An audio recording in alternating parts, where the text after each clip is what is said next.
Guys, welcome back to my channel. Today I am going to let you know what else my son is going to be doing besides gather round homeschool.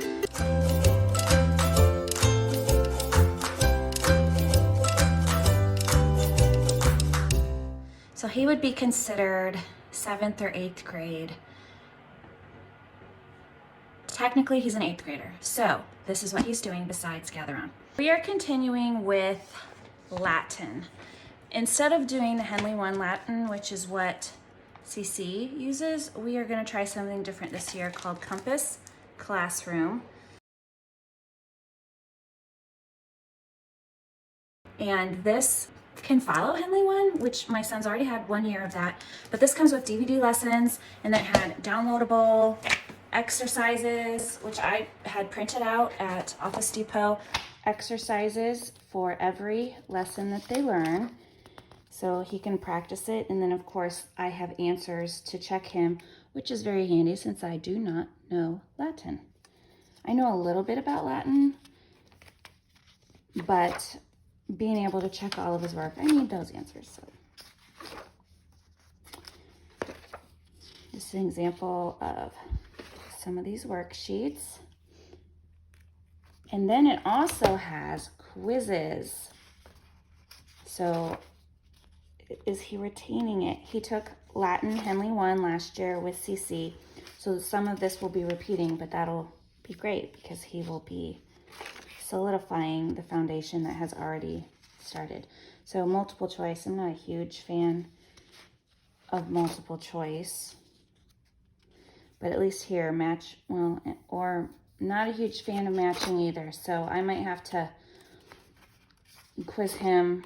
I might have to figure out how to make some more difficult quizzes for him. Progress, but this is also going to keep him on track if we return to classical conversations. So along with that, I'm going to have him do these daily grammar reviews, because when we were writing papers last year, I did notice he needed a little help still with punctuation.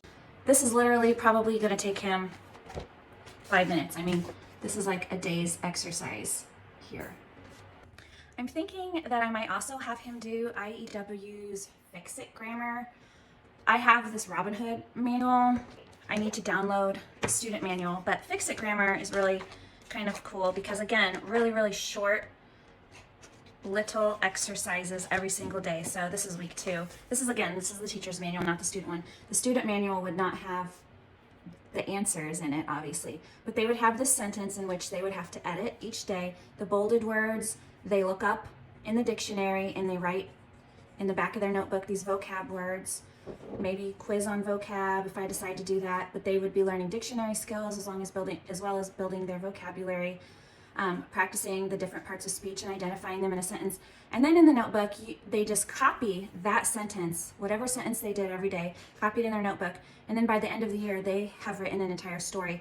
And you can see this little paragraph symbol right here. They're also being made aware of when any paragraph should start, quotations and conversations and all that. Fix It Grammar, we've never really done the full program, but again, to go along with the little daily grammar practices he's having, I thought that would be really good. He's going to be doing Saxon 8-7 this year. We've never done Saxon before. We've always done Singapore math. I know this Saxon 8-7 and Algebra 1-2 are very similar. So beat up. It's very thick, as you can see. Saxon is a very popular math curriculum because students who learn from Saxon do very well on standardized testing, because Saxon is what we call a spiral approach. Spiral approach. You learn a new concept, you learn it, and then you spiral back to review, plus another new concept, and then you spiral back and review, plus another new concept, and then you spiral back and review, plus new, and I'm running out of space on my paper, but you get the idea. So there is lots and lots of review. The other approach to math, which we did with Singapore, was mastery, and that's where you practice over and over until you've mastered the concept, and then at the end of a unit, then you might review. Saxon has review problems in every single lesson. So this is how the textbook is laid out. Nothing mind-blowing about it. The thing that I like about Saxon is they have all of these facts practice sheets, because speed. The higher you go in math, if you're still struggling with what's 7 times 3 or how do I do this, you're going to be slower. But if you know all of that stuff very quickly, it's going to be easier. So they have all these practice sheets to go along with the textbook. In the back of this tests and worksheets book, there are tests. And then a recording form to keep track of. I'm also going to be purchasing online lesson, kind of like tutor help for him from Dive Interactive. Kind of similar, I suppose, to a teaching textbooks, which is appealing to a lot of homeschool parents because teaching textbooks has somebody else teaching the lesson, so your child can be more independent in doing their math. That's what I'm counting on for this Dive Interactive. We'll have a teacher teaching the lesson. He will be able to do it, and I can help him with the math as he needed, but I won't have to be super involved with this with him. He can be independent. Lost Tools of Writing. This is something that he did do in Challenge A for Classical Conversations, and this writing curriculum is amazing. We have used IEW writing curriculum in the past, also amazing, and to be honest, he'll probably also do some of that with my younger daughter. I haven't quite figured out how we're going to do the writings of the papers, but I'm not going to have him solely do Lost Tools of Writing, but I'm going to have him at least write one paper per semester using this method.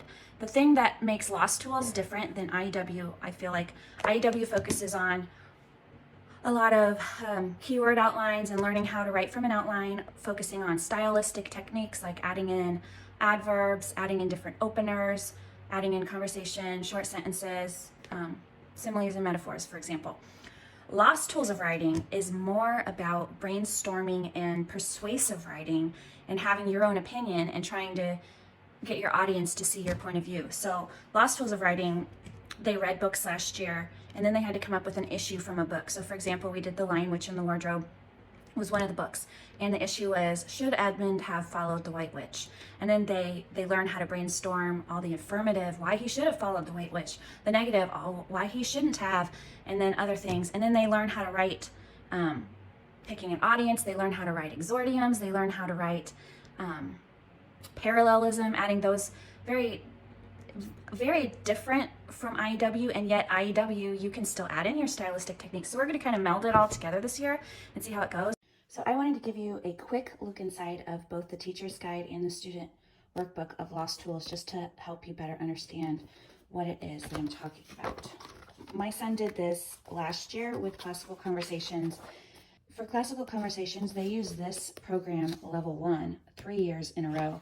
And it was recommended that we make copies of these pages so that they could be reused. And I did not heed that, but I wish that I would have now, because you can see he's written all over it. All of these templates, this is Lesson 1, and he will be repeating this for any unit lesson that you do in this curriculum. They just build upon concept upon concept. So all of these templates, I would just recommend making copies, so if you want to reuse them for each and every essay, you'll have them. So this is called an Annie chart, and this is what I was talking about. They pick an issue from the book, and they write down all the things yes, all the things no, interesting facts, which eventually get moved to one of the affirmative or the negative columns. They practice writing a thesis, and then the first reason for your proof. So on this Annie chart, they would list, this was the first lesson, so he only listed 10 reasons, but eventually they wanted 25 reasons for the affirmative, 25 things for the negative, and interesting didn't necessarily have a number since it was going to eventually move to one of these columns. In Lesson 1, they just get used to brainstorming all of these ideas. But by Lesson 2, they were supposed to, I don't have his Annie chart here, but they had to have more so that they could practice sorting. Then they would have subproofs. So they would get used to, they would then look at all of these and say, can any of these go together into certain groups? And then maybe you would name, this group would be your main proof, and then each of the individual items that you grouped there would be then your subproofs. Okay, so I'm flipping to Essay 6, which was the second half of our year, what we did So we chose an issue. This was from the book Crispin, whether Bear should have showed Crispin what was on the cross of lead. So that was his issue. He already did an Annie chart, the affirmative, the negative, and the interesting. And then these types of charts are helping him brainstorm different ideas that could turn into reasons for his proofs or interesting things to add to his essay. So the location was Europe. Location 2, where inside Europe? England. What was happening inside England at this time, this point in history? The plague. The Catholic Church was dominating everything. The next location was the specific city in England that this took place. Maybe it was during the 100 Years' War, and it gives these little templates along the way to help them organize their thoughts. The spot for his conclusion, division, which is, I think we can both agree that Crispin's life was in danger. However, and then the 2 positions that were taken. And then enumeration is always, it's a number. So we always wrote for these 3 reasons, and then listing your main proof. An exordium is a quote, or we often used Bible verses for, so whatever book we read, there was always a lesson to be learned that could be tied back to a biblical truth. So we always tried to think of a Bible verse, some deeper meaning that we can get from this book. And that's what we often used in our introductions as our exordium. So that's just an example of this Lost Tools, the teacher's guide. I have written, these are like my little bookmarks for where's refutation, where does it talk about simile, where does it talk about antithesis. So as if I couldn't remember, I knew exactly where to go in the teacher's manual. The teacher's manual is laid out very nicely, but this Lost Tools of Writing also has some online videos where their instructors will take you through every single lesson, and it's a short 7 to 8 minute describing their lesson. And they often, for every single essay, they used The Lion, Witch, and the Wardrobe as their example. So example A from The Lion, Witch, and the Wardrobe. So there are ideas here for you to help your student. The 5 common topics is a huge thing that we were learning.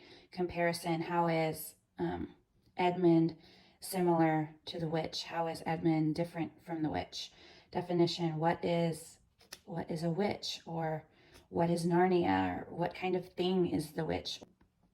What was happening in the same place and time as your issue or situation? Okay, so this one would actually be what was happening in Narnia at the time. Well, the White Witch had control over everything. Narnia was a sad place. It was winter. What was happening at the same time but in different places? Then you could talk about the war in England. So anyway, this just gets them thinking, really critically thinking, helping them brainstorm, and they can come up with some really, really great content. Here's some checklists. Also, I love checklists. They really, my son needs it. So there are examples in the back of essays. Sample essay 1. What would you do? Or sorry, sample of essay 3. What would you do if a pale white witch, icy lady asked you to follow her? So obviously in essay 3, they had learned how to start with some sort of catchy opener.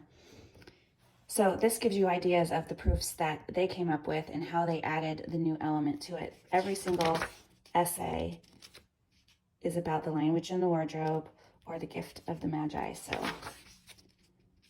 Lion, Witch, and the Wardrobe, Gift of the Magi. By essay 6, this is the outline that they would be working from. Like I said, from essay 1, they learn about the Annie chart and how to brainstorm the main proofs. Essay 2, they get into the sub-proofs. I don't remember the order of everything, but one of the essays they learn to add in an exordium. Another essay, they learn about the counter thesis and coming up with reasons for the counter thesis. So you could put it here in the refutation. This program is about teaching your kids how to think. And if you're going to argue well, you need to understand the other side of the argument. So that's what this is really training them to do, is not just think about the reasons why they believe yes or no, Edmund should not have followed the White Witch. But what about those who believe, yeah, he should have followed the White Witch? What are their reasons? And we need to put those in the paper. Show that you understand the opposing argument, but then refute it, why this argument doesn't work in your conclusion. And the amplification is to whom it matters. This should matter to siblings. You don't throw your siblings under the bus for fame and power, or this should matter to Christians, because in the Bible it says God lifts up the humble and he resists the proud. And in The Lion, Witch, and the Wardrobe, that was clearly shown. So you could come up with all kinds of things for this, but my son did this last year for 7th grade. This is so much more advanced than how I learned to write papers. That's why this is such an excellent program. And like I said, in Classical Conversations, they do this book in 7th grade, 8th grade, and their freshman year. So even if you're not doing classical conversations, you could get this one writing curriculum and take it slow and repeat it for 3 years, and your children are going to turn into excellent writers. And then there's several other subjects that we're going to be doing either with my younger daughter or with all of my children all together. Gather Around Homeschool is one of them. I'll link that video down below, and I'll also link below the video on the subjects that we're all going to be doing as a family. So if that was helpful for you, give me a thumbs up, hit subscribe, hit the notify bell so that you can be notified anytime I have a video go live. And thanks for coming. Bye.